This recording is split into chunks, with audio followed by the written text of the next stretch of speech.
Before federal paper money, how Wildcat banks and tobacco notes replaced British coins, and why it nearly destroyed the Republic. You probably think you know this story.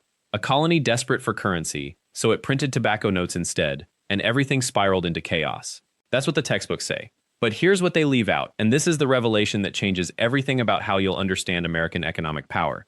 The Wildcat banks and tobacco note system didn't fail because colonists were reckless or stupid. They failed because someone powerful wanted them to fail. And the identity of that someone, and exactly how they orchestrated that collapse, reveals a hidden blueprint that shaped every financial institution America built afterward. Stay with me, because by the end of this video, you'll understand why the Federal Reserve's entire design was built on lessons learned from sabotaging colonial currency. If you're watching this, you probably wonder about the financial mechanics of the early colonies. So I'd genuinely like to know in the comments, do you think colonial-era Americans were better or worse at managing their own money than we are today? And please, subscribe and turn on the bell notification so you don't miss the next episode, where we uncover the names of the men who actually orchestrated the monetary restrictions that shaped the Constitution. Wait, this part is crucial to understanding everything that follows. Most people think Britain restricted colonial currency because it was standard imperial policy, bureaucratic, automatic. But that's not what happened at all. The restrictions came from somewhere specific. They came from London banking families who saw colonial self-sufficiency as a direct threat to their monopoly on transatlantic trade finance. And this is where the story gets sharp. Picture Virginia in 1640. The colony has been alive for 33 years. Tobacco cultivation has become the colony's primary export, and planters have amassed genuine wealth. They're no longer desperate settlers clinging to survival. They're merchants who control a commodity that London's wealthy desperately want. But here's the problem. They're beginning to trade directly with each other. Planters are settling debts in tobacco certificates. Merchants are accepting notes backed by warehouse inventory. For the first time, Virginia is developing its own credit system, one that doesn't require London intermediaries, one that doesn't put a London banking house in the middle of every transaction. London's merchants and bankers took notice, and they were not pleased, because every pound of tobacco that moved from planter to planter without flowing through a London credit house was a pound of transaction fees they didn't earn. Every note backed by colonial warehouse inventory was a note that competed with sterling bills drawn on London banks. The colonial currency system, primitive as it was, represented something that threatened London's financial supremacy. So they did what financially powerful people have always done when threatened. They got Parliament involved.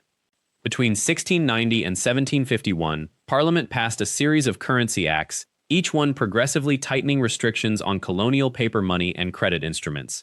Each one narrower, more specific, more punitive than the last. These weren't vague restrictions, they were surgical strikes designed to dismantle the very infrastructure that allowed colonial self-sufficiency. The Currency Act of 1751 was the kill shot. It prohibited the New England colonies from issuing new paper currency at all, period. And crucially, this is the mechanism nobody talks about. It required all existing colonial notes to be redeemed in specie, in actual silver and gold coins, within strict time frames. Now you need to understand what this actually meant on the ground. Colonies like Massachusetts, Connecticut, and New York had built entire credit networks on the assumption that their notes would circulate indefinitely. Merchants had extended credit based on those notes. Planters had made agreements assuming currency stability. The whole system was built on trust in a predictable money supply. Suddenly that trust was shattered. Parliament wasn't just restricting new currency, it was essentially ordering a currency implosion. Imagine if tomorrow the Federal Reserve announced that every dollar bill had to be redeemed for gold within 5 years, and no new dollars could be printed. The economy would seize up immediately. And that's exactly what happened to the colonies. A credit collapse rippled through Massachusetts, New York, and the southern colonies simultaneously. Merchants couldn't honor their contracts. Planters couldn't pay their debts because there simply wasn't enough hard currency in circulation to redeem the notes Parliament had just outlawed. The currency system began to fragment. Smaller denominations disappeared from circulation. Credit evaporated. Trade ground to a halt. And this is the part that reveals everything about what comes next. Farmers and laborers, ordinary colonists with no understanding of monetary policy, began to suffer immediate, devastating poverty as the money supply contracted. But here's the hidden secret embedded in this crisis. Ordinary colonists didn't blame Parliament. They blamed the Wildcat banks. They blamed the merchants issuing notes. They blamed the very people in their own colonies who were trying to create a working monetary system. Because from the street-level perspective, it looked like local bankers and merchants had issued promises they couldn't keep. The fact that Parliament had engineered the impossibility was invisible. The true architects of the collapse remained unseen. This is when the Wildcat banks emerged in full force. And this is where most historical accounts get the story completely backwards.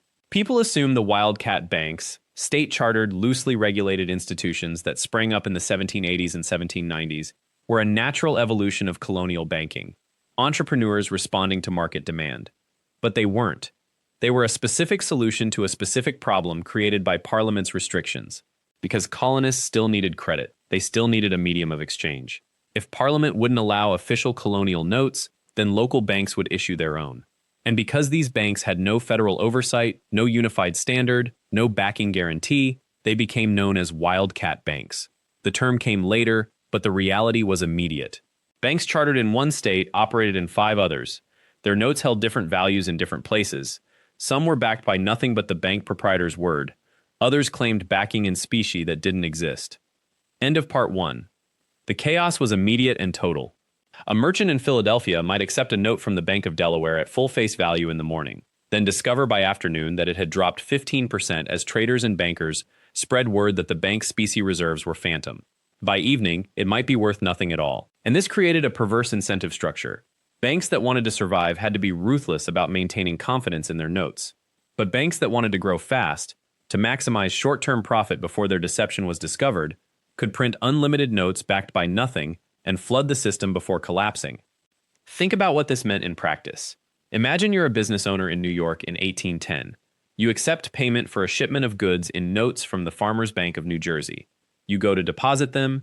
The bank teller inspects them, then informs you they're selling at a discount. You'll get 80 cents on the dollar because confidence in Jersey's banks has eroded.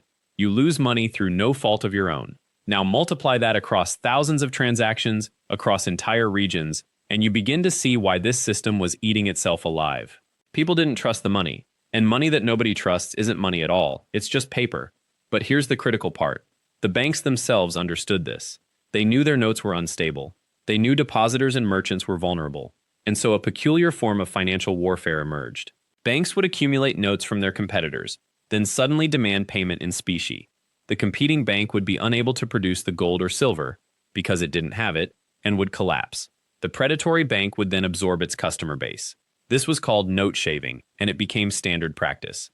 There was also the related practice of note shavers, independent brokers who made their living buying depreciated notes from one region at a severe discount, then moving them to another region where they still held partial value.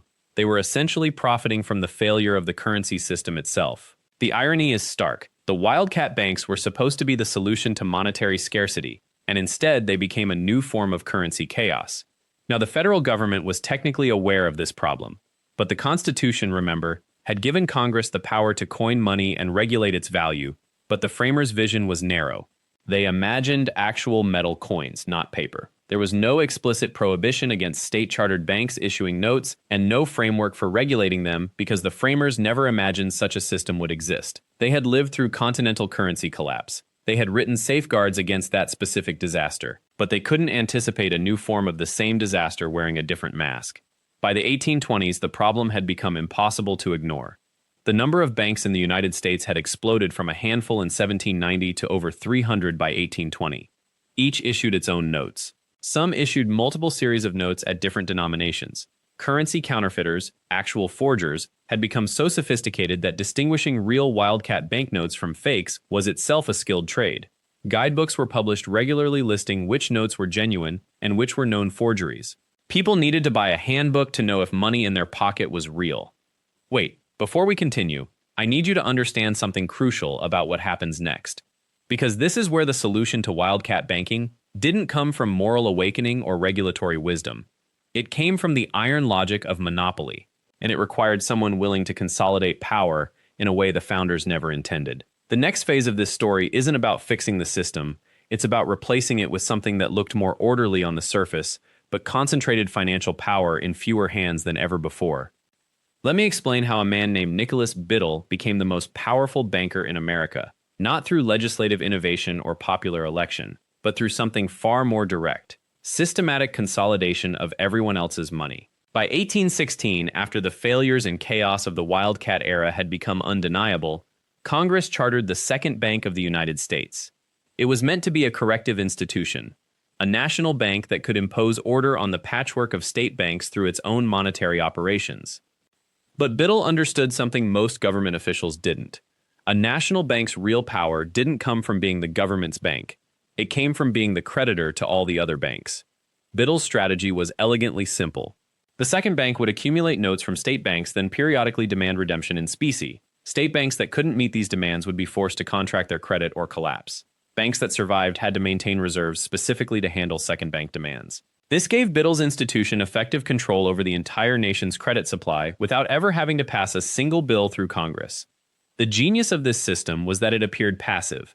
Biddle wasn't actively attacking state banks, he was simply conducting routine financial operations. When state banks failed, he could claim it was their own mismanagement, not his pressure. When credit tightened, he could blame external market conditions. But every decision was precise, calculated, and designed to extend his control. And for a time, it worked. The Wildcat chaos did abate. Currency became somewhat more stable, but the price was a level of financial centralization that would have horrified many of the founders. What's crucial here is understanding that Biddle's consolidation wasn't inevitable.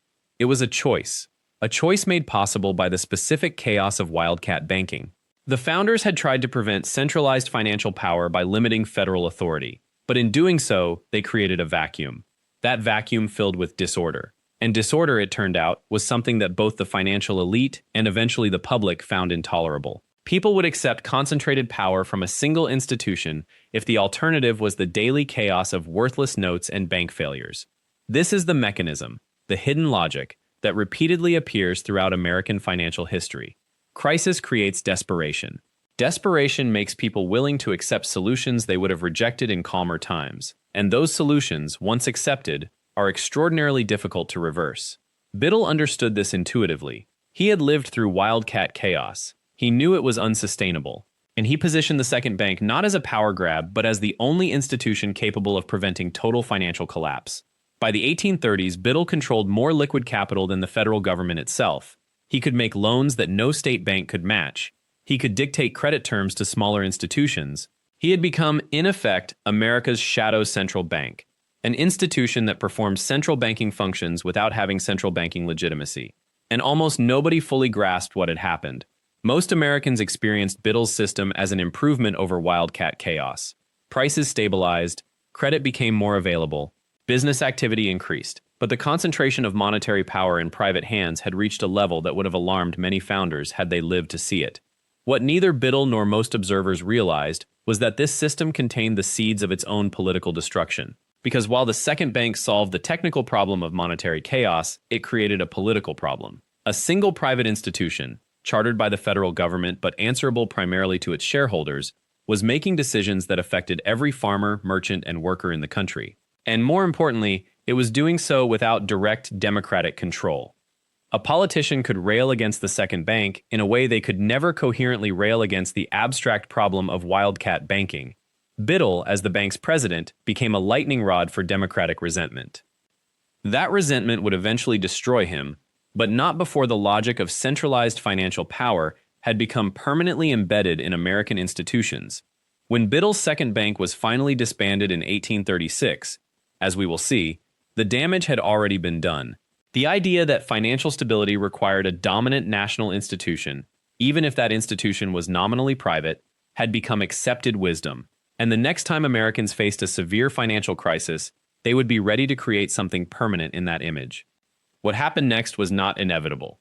The collapse of the second bank did not automatically lead to the Federal Reserve. Between 1836 and 1913, nearly 80 years, America operated without a central bank at all. And yet, those decades were not peaceful. They were catastrophic. Financial panic struck in 1837, 1857, 1873, 1893, and 1907. Each one was worse than the last. Each one destroyed fortunes, ruined businesses, and left ordinary people watching their life savings evaporate overnight. The question that haunted American policymakers was simple. How could a nation as wealthy and productive as the United States be so vulnerable to sudden, violent collapses in confidence? The answer, according to the bankers and railroad magnates who were quietly reshaping American power, was that the system lacked coordination. It lacked a supreme authority that could restore order when panic struck. It needed what they called elastic currency, money that could expand and contract according to the needs of the moment, controlled by someone in a position to make that decision instantly. But here is where the story becomes truly instructive. Before we continue, keep this in mind for a second. The people who would ultimately design the Federal Reserve were not elected officials. They were not scientists or philosophers wrestling with abstract monetary theory. They were businessmen protecting their own interests, and their interests were not the same as yours. Consider J.P. Morgan. By the 1890s, Morgan was not merely a banker. He was the closest thing America had to a financial dictator. When the Panic of 1893 struck, it was Morgan who organized the rescue. He gathered other wealthy bankers in his New York library and essentially ordered the American banking system back to stability. They formed a syndicate, they purchased government bonds, they coordinated credit. And it worked. The panic subsided. Morgan was celebrated as a hero, a savior of the nation. But here is what most Americans never understood. Morgan had saved the system because the system benefited him. The rescue was not charity, it was self-preservation. And the cost, the leverage he gained over government policy, the precedent he established for private bankers making decisions of national importance, that cost was paid by everyone else. Yet the narrative that circulated was different. Morgan had proven, supposedly, that the financial system needed a supreme coordinator, an authority, a mechanism for rapid, decisive intervention when crisis struck. That idea lodged itself in the minds of policymakers, and the people who would shape that idea into institutional form were already working behind the scenes. In 1902, a remarkable meeting took place. It was so confidential that the participants were sworn to secrecy for decades. Nelson Aldrich, who was not just a senator but perhaps the most powerful legislator in America, he controlled the Senate Finance Committee like a personal instrument. Nelson Aldrich invited a small group of bankers and economists to his private island off the coast of Georgia, Jekyll Island. The men who gathered there were Paul Warburg, a German-born banker who had worked for the Rothschild family, Henry Davison, a Morgan partner, Benjamin Strong, who would later become the first governor of the Federal Reserve, and a few others.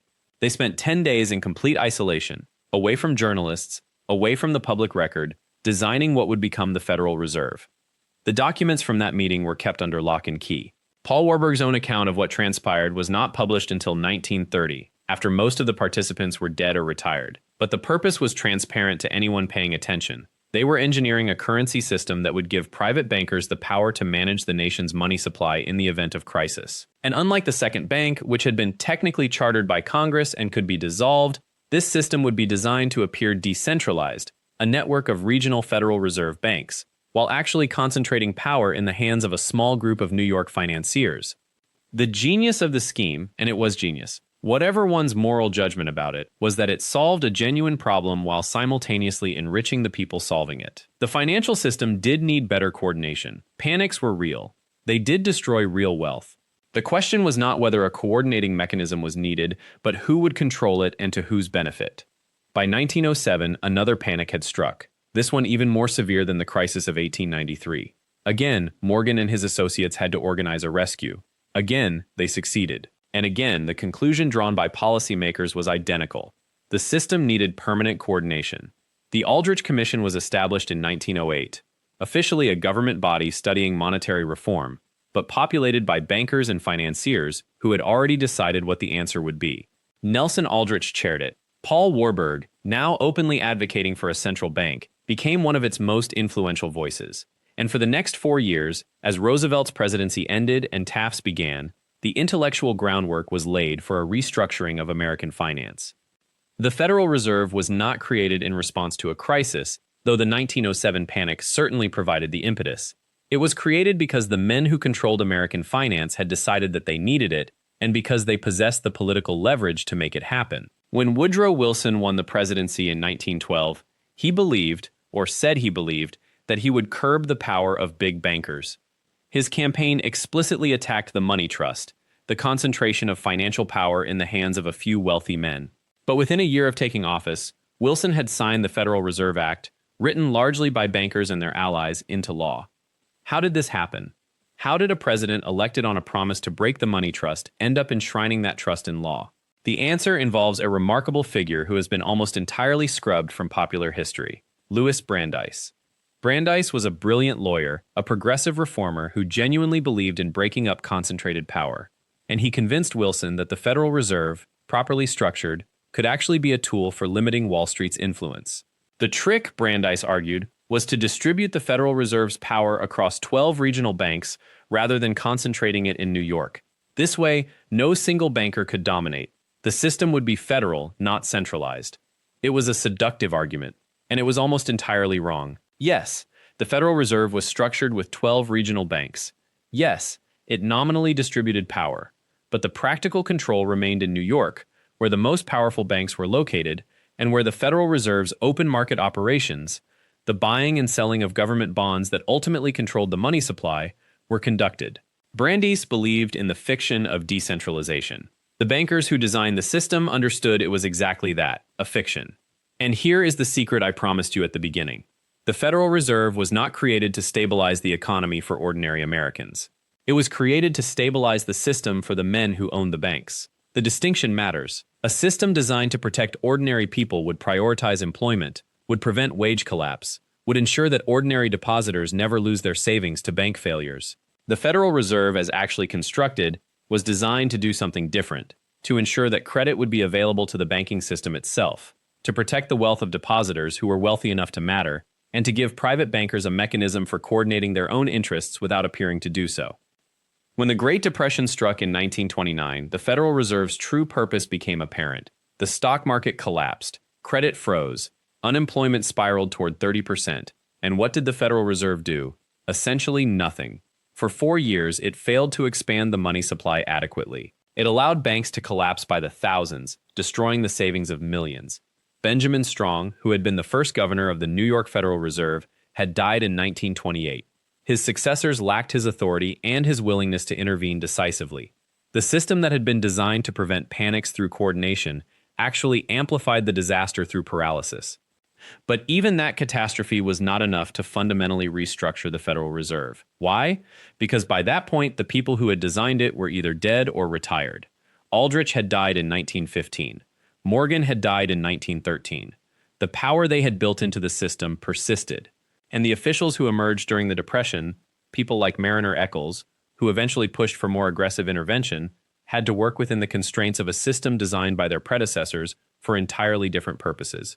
This is the hidden architecture of American financial power. Not a conspiracy in the movie sense, not men meeting in shadowy rooms plotting world domination, but something far more durable. A system where the interests of financial elites became embedded in the institutions themselves, so deeply that even when the system catastrophically failed, the power structure survived intact. The Federal Reserve was reformed, yes, but it was reformed to do better what it was always designed to do: protect banking interests while appearing to serve the public. The question you should be asking now is not whether any of this was technically legal. It was. It was all done through proper legislative channels. The question is whether it was done in the public interest. And the answer, written in the historical record and confirmed by the economic outcomes of the following century, is unambiguous. It was not. The system worked precisely as designed. It protected financial elites, it concentrated power, it created a mechanism for private bankers to coordinate their interests and present those interests as public policy. But here is the secret I promised you at the very beginning of this video. The real insight that explains everything: why Wildcat banks emerged, why state currencies collapsed, why tobacco notes were necessary, and ultimately, why the Federal Reserve had to be created the way it was created. Are you ready for it? The entire architecture of American money, from the colonial era through 1913 and beyond, was never actually designed to serve commerce. It was designed to serve control. Every crisis, every panic, every collapse of confidence in the currency system was not a failure of the system. It was the system working exactly as intended, and those who had advanced knowledge of the collapse, who understood the fragility, who could see the weakness in the existing order, those people used that knowledge to consolidate power. Let me be absolutely clear about what I am saying. I am not claiming that J. Pierpont Morgan orchestrated the 1907 panic to consolidate power. The historical record does not support that assertion, and this channel does not trade in unsupported speculation. What I am saying is this: Morgan understood the system. He understood that in a fractured, decentralized banking system, whoever could command the most liquid capital in a moment of panic would emerge with the most power. He understood that uncertainty creates opportunity for those with resources. And when the panic came, whether by accident or design is frankly beside the point, Morgan was positioned to profit from it and to reshape the entire financial order in his image. And that is the pattern that repeats throughout this entire history. Crisis creates the justification. The justification creates the political opening. The political opening allows those already in power to consolidate it further. The colonists faced a currency crisis born of British prohibition, so they improvised with tobacco and commodity monies. Those commodity monies became unstable, so the states chartered banks to bring order. Those banks became predatory and wildcat in nature, so citizens demanded federal regulation. Federal regulation was proposed, and the people who would regulate, the very bankers whose misconduct necessitated the regulation, were handed the keys to the regulatory apparatus itself. Do you see the mechanism now? It is not a conspiracy in the sense that a small group of men sat down and said, "Let us create chaos so that we can rule from the ashes." That is pulp fiction. The real mechanism is far more subtle and far more effective. It is this: build a system that serves your interests. Allow that system to create its own crises through normal operation. Then, when those crises arrive, and they always do, because the system was built to create them, step forward as the only group with the knowledge, the connections, and the resources to solve the problem. In doing so, you do not seize power. You appear to receive it. You are not the architect of the problem. You are the reluctant savior presented as the solution. And when you trace this pattern backward, from 1913 to 1907 to 1893 to 1819 to 1791, you see that it was not inevitable. It was not the natural evolution of economics. It was the deliberate construction of a system by people with names and faces and intentions. And those intentions were never about stability for the common citizen. They were about concentration. They were about certainty for those at the top. They were about creating a financial order in which the rules could be written by those who would profit most from them. This is why the history of money in America is not an accidental history. It is not the story of humans gradually discovering the best way to organize commerce. It is the story of humans discovering that they could use the organization of commerce to accumulate power, and then deliberately building systems to protect and expand that power under the cover of necessity and public service. The Wildcat banks were not a historical accident. They were a laboratory. The tobacco notes were not a quaint colonial solution. They were a proof of concept that currencies could be created and controlled by private interests while being accepted as public institutions. And the Federal Reserve was not a response to economic necessity. It was the culmination of that proof of concept. A system so elegant, so thoroughly legitimized by crisis and legislation, that its architects could step back and let it run itself. Here is what matters now. You cannot change what happened, but you can understand it. And understanding it means recognizing that every financial system, no matter how inevitable it seems, was designed by someone, and that design served someone's interests. Today, whether you use paper money, digital currency, or anything else, you are operating within a system that was designed before you were born, by people you will never meet, to serve interests that are not yours. The secret was this: the system works exactly as it was designed to work, which means that every time you are told a financial crisis is inevitable, every time you are assured that only one solution exists, every time power consolidates in the name of stability, you are watching the same pattern repeat, not because it is natural, but because it is profitable. Now you know the architecture. What you do with that knowledge is entirely up to you. If you made it this far, thank you for investing your time in understanding the real history of American money and power. This is the kind of story that rarely makes it into textbooks, but it shapes everything we live with today. Please subscribe to The Unseen Hand so you never miss another episode. Hit the notification bell, and let me know in the comments what part of this history surprised you most, or what question it raised in your mind. I read every comment, and your perspective matters. Thank you for watching.